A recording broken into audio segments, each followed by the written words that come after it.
Whoa, what happened here? Upon entering my house, I find furniture toppled over and belongings strewn about. Someone had ransacked the place. I have to call the police. I quickly reach out to the authorities and also call my part time workplace to inform them that I won't be able to make it for my evening shift. I notify my in laws to come over, and just to be safe, I send a WhatsApp message to my husband, John, who's due back tomorrow after a long absence. Mary, are you all right? What's going on? Is everything okay? My in laws arrive just as the police do. During the police investigation, it turns out that no high value items or banking cards are missing. Above all, I'm relieved I didn't walk in on the intruder.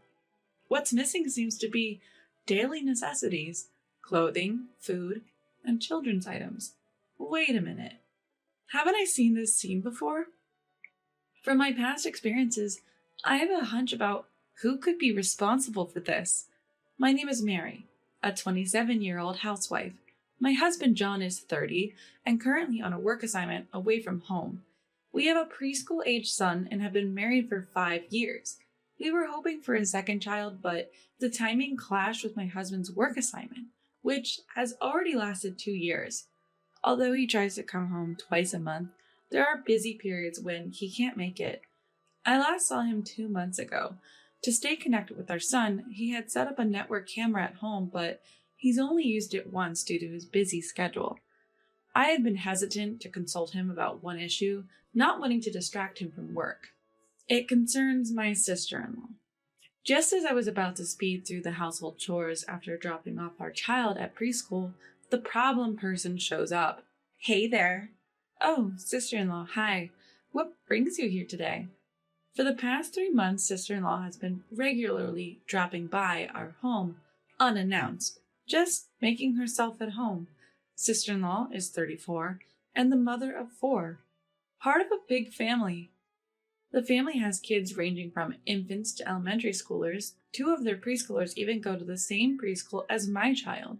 My sister-in-law, or SIL for short, is a large woman with a blunt personality, for better or worse. Whether it's shopping or dining out, she always wears sweats. When she showed up at preschool events in her standard sweatshirt and sweatpants, even I was shocked. Sure, she's known for her casual attire, but she's also known for picking fights. So much so that I'd rather not cross paths with her at preschool lest people find out we're related. She has a habit of taking things from our home on a daily basis. Taking these cookies, okay? You took some yesterday. We can't keep giving you things. What? You're imposing me? It's John's money anyway. You have no right to complain. She asserts that since I'm a stay-at-home mom living on John's money, she can intimidate me. After all, it's a mother's job to support the kids. You have just one while I have many. It's only fair you help me out. We initially chatted because our kids were close in age, and I thought we might get along. Now she just says unreasonable things like this. Sister-in-law works part-time at a lottery ticket store in the evenings. She usually visits when she knows I'll be home, like after dropping the kids at preschool. When the kids come home from preschool, or even during dinner preparations and mealtime, she'd just barge in and rummage through the rooms. Not only that, she leaves everything a mess and, of course, never bothers to clean it up. We receive $600 a month for living expenses from John, separate from rent and utilities. It used to be more than enough, and I was even saving money. Although John had always told me to feel free to spend money on what I like, I have been saving it for a rainy day. However, since sister-in-law started coming over, my monthly savings have dwindled to $100, and I've even dipped into the negative over the past 3 months. Because of sister-in-law, the money John gives me vanishes each month, and I've been covering the shortfall using the savings I had before we were married. Realizing this can't go on, I finally gathered the courage to tell sister-in-law that this needs to stop. Sister-in-law, it's getting tough for us too. Please pay for the items you take. Why? Just get more money from John. We have a lot of kids and need it. You're costing us $200 a month just on household items. What? You're charging your own family? It was clear reason would not get through to her. I feared this situation could ruin our family, so I told John I'd like to work part-time. I didn't want to worry John, so I just said I wanted to boost our savings. The real challenge was what to do with our child, so I decided to consult his parents. Mother-in-law, I'm considering working part-time. Why? Aren't you getting money from John? Actually, sister-in-law takes a lot of household items, so we're running low on money. What? Really? But taking a few things isn't a big deal. No, it's just a few things. All right. I'll talk to her about it, so don't get so worked up. It seemed like mother-in-law was still oblivious to sister-in-law's wrongdoings, believing her daughter wouldn't do such a thing. From what John told me before, mother-in-law has never been mad at sister-in-law and spoils her rotten. I wasn't expecting much to begin with, but this was a tough nut to crack. My frustration with sister-in-law was escalating, and I couldn't hold back my anger any longer. Talking directly to her wasn't working, so I decided to hatch a plan. Soon after, I started a part-time job.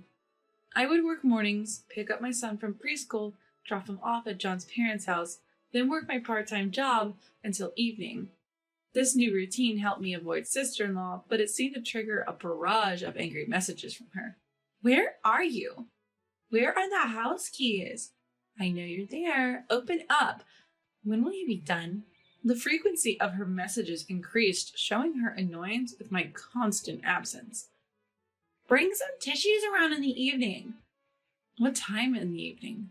Before my part-time job, so let's say 5 p.m.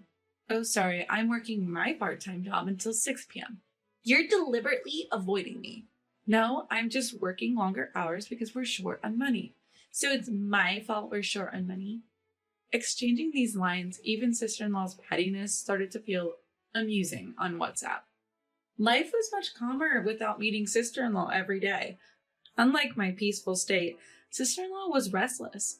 One time, we went out to eat with our parents-in-law and sister-in-law's family. She was giving me icy stares, but I didn't care and just enjoyed my meal. Mary, no part-time work today, huh? I had planned this dinner with father-in-law and mother-in-law for a while. Sister-in-law turned her face away, clearly irritated. In some ways, I owe my sister-in-law for my newfound assertiveness to dealing with someone as dense as her.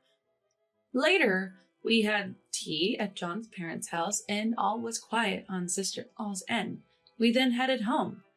I was hoping that sister-in-law would finally give up, but things took an unexpected turn. A month later, after dropping my son off at preschool and at John's parents', I went home to grab something I forgot. I was in a hurry because I didn't have much time before my part-time job started. What the? I came home to find furniture overturned and belongings scattered. I've got to call the police. I hurriedly called the police and informed my part-time job that I'd be taking the day off. I also informed my parents-in-law and asked them to come over and sent a precautionary message to John, who was coming home tomorrow. Mary, are you all right? What happened? Is everything okay? I began talking to a private investigator. As this happened, the police arrive. During the investigation, we find that no high-value items or bank cards are missing. Above all, I'm relieved I didn't confront the intruder. What's missing are daily necessities, clothing, food, and stuff for the kids. Wait a minute, haven't I seen this situation before? Mother-in-law, I don't mean to point fingers, but isn't it possible that sister-in-law did this? My daughter! No way! She would never do something like this. Who else would ignore valuable stuff and take only daily items? It has to be sister-in-law. Mary, just because sister-in-law takes things from your home doesn't mean she would do something like this, mother-in-law insists. Although it may be natural for a mother to trust her daughter, mother-in-law refuses to call sister-in-law to the scene. Finally, father-in-law, who had been silent all along, speaks up. The police are here. She should prove her innocence by coming. As father-in-law says that, well, you have a point. Mother-in-law concedes, unable to go against father-in-law, and promptly calls sister-in-law. What's up? Sister-in-law enters with her child, freezes for a moment when she sees the police, but I don't miss it. Oh, why are the police here? Apparently, our house got ransacked and some things are missing. What got taken? Daily items, clothes, stuff like that. So, did they figure out who did it? No, not yet. Oh, okay then. Upon hearing that the culprit behind the home invasion is still unknown, sister-in-law visibly relaxes. Suspicious of sister-in-law's reaction, father-in-law starts to question her. Be honest, if you're caught on a neighbor's camera, you're the one who will be in trouble. It's not me. As this dialogue unfolds, I get a call from John. Mary, are you all right? Any injuries? Yeah, I'm fine, and our son was at your parents' house. Good. Any leads on who did it? Actually, I hadn't talked about this yet, but I explained everything to John. Why didn't you tell me earlier? I would have warned her. I'm sorry. I didn't want to worry you. Have you checked the camera? Camera? Remember? I installed a network camera so I could talk to our son. Is it still there? Oh, right. I had forgotten about it, but thanks to leaving it plugged in, it seemed to be working. After telling John that the camera was active, he checked past footage on his mobile phone. I end my call with John and head back to the living room where everyone is. We know who did it. What? How? John had set up a camera so he could talk to our son while he's away on business. Uh-huh. And the footage shows this person. I show the mobile phone to the police and my parents-in-law and their sister-in-law, rummaging through the house, then leaving with bags full of stuff. How did you get into the house, sister-in-law?